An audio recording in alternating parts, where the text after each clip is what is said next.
Not sure about the first step of a residential roof replacement for your Mullica Hill, New Jersey home? Well, it's the all-important inspection. Here's what to expect during the inspection and estimate process to ensure your roof contractor is being honest.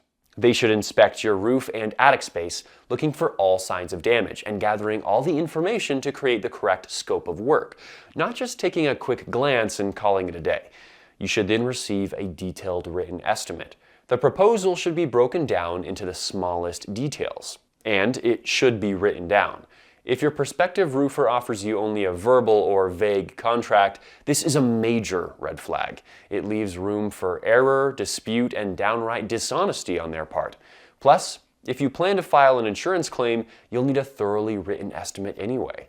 Keep in mind that certain factors can greatly impact the overall cost of your project. These factors include the roof pitch, quality of roofing materials, roof size, code requirements, and how many penetrations you have. Finally, if you need a residential roof replacement in Mullica Hill, New Jersey, trust Ameritech of New Jersey to get the job done right. We'll do it with honesty. Call us at 856-418-1029 to schedule your inspection today.